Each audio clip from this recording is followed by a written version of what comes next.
One of the things that I wanted to highlight here too, a great quote. If you could have thought your way out of trauma, you would have done it already.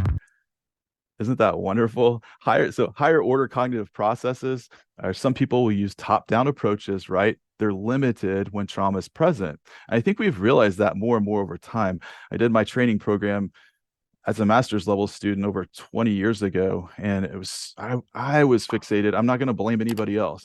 I was fixated on thoughts and how they impact feelings.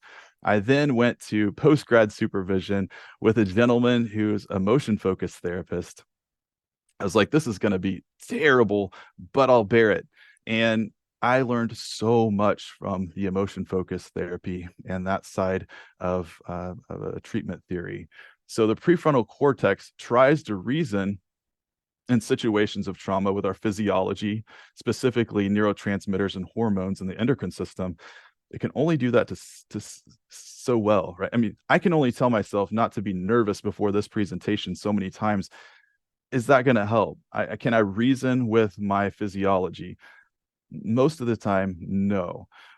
Sometimes we can do some things with appraisals that will help, and we'll talk about what some of those worksheets look like practically in just a few minutes here.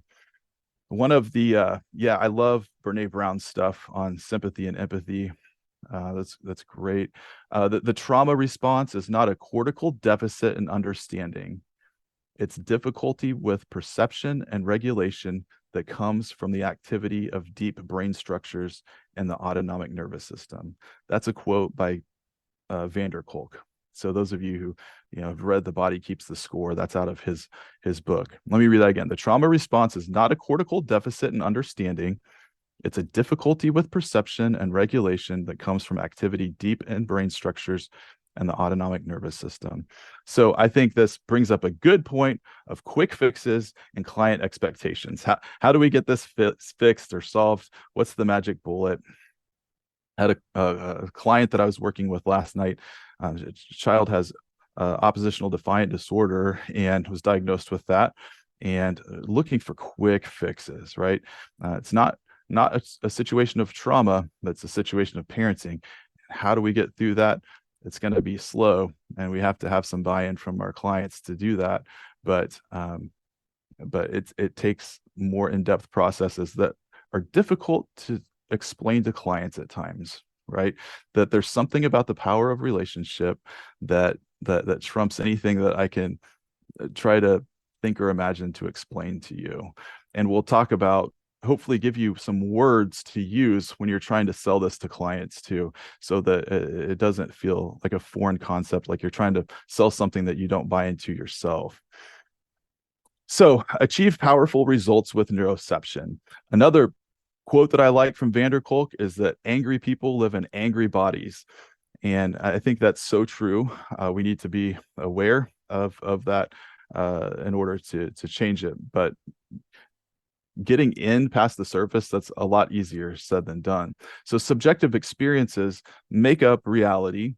And that's a very CBT thing to say. But think about clients who experience pain and the variety of different reasons that people experience pain. I think a really hard thing for me to get used to when I first started doing therapy was seeing a client who is in 100% distress, and their situation was, for example, I broke up with my boyfriend or girlfriend after we've been dating for 2 months. Very extreme presentation, though, of grief and loss. And then you would meet with someone who's been married for 50 years, and their partner died or passed away, and 100% grief. But then comparing the two scenarios in my mind, it's not for me to judge, though, right?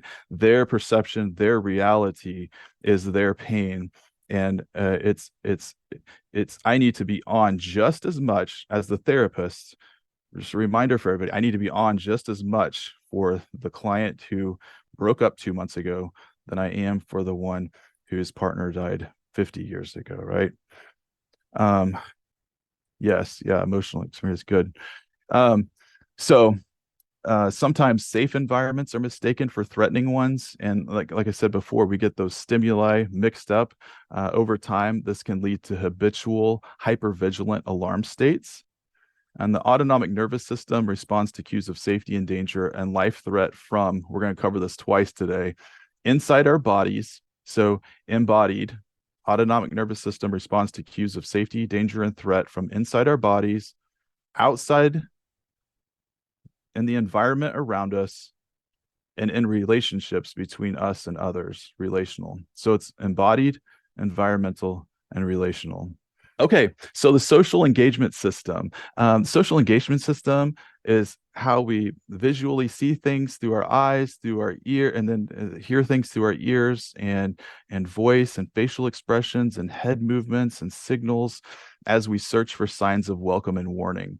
And I know that many of you have probably seen that famous Edtronic video from like 1975, where the baby is interacting, or the infant is interacting with mom and the chair, the high chair, and they're having a great time. And then all of a sudden, mom goes to a still face, flat affect, not attuned to the child at all. And then there starts to be this interesting thing that happens where the baby's like, "Hey, I'm here. Hey, hey, hey." And then sort of gets angry and protests and yells, and then starts to lose like bodily control or function. Arms start flailing, starts yelling, screaming, crying. And that's really the power and impact that our co-regulation has on other people. And this is good too. So that happens in the high chair with the baby. That happens also for those of you who are marriage and family therapists when people are adults too. If I'm not seen, there's sort of this, "Hey, I'm over here." There's the protest, and then there's the really just going off the hook, right? And doing things that they probably never thought they would do before, and acting in ways that they probably wouldn't normally act. So it's a parallel process in that system, from the still face experiment and then with clients. So I had a wife yesterday started to tell me everything that was wrong with her husband, and I said, "I don't need to hear that. You need to turn to him and tell him." Right? And so the interaction is going between the two of them, and we can work on facilitating affect between the two of them.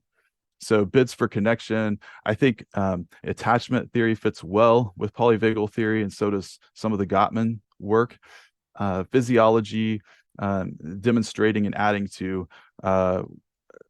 what we've previously thought or theorized, we're now able to see with more clarity with the kind of technology that we have these days, that some things were right all along, right? Awesome. Okay, so one other thing that I want to talk about too is being neuro affirming, and also considering the ways that people are unique. One of the questions that I get when I'm talking about polyvagal theory, you're talking a lot about eye contact and making connection. Well, what if we're working with someone who is diagnosed with, say, autism, for example? Well, maybe they're not making eye contact. I think that those are, specific situations where we have to use clinical judgment, right? And then we know that we can't be condemning or judgmental like most of society is, and to those individuals. So in that case, there are other ways we can show safety and connection by facilitating to their learning style or their needs or their desires. And that's what it is about being collaborative, and why we need to form the relationship well in the beginning.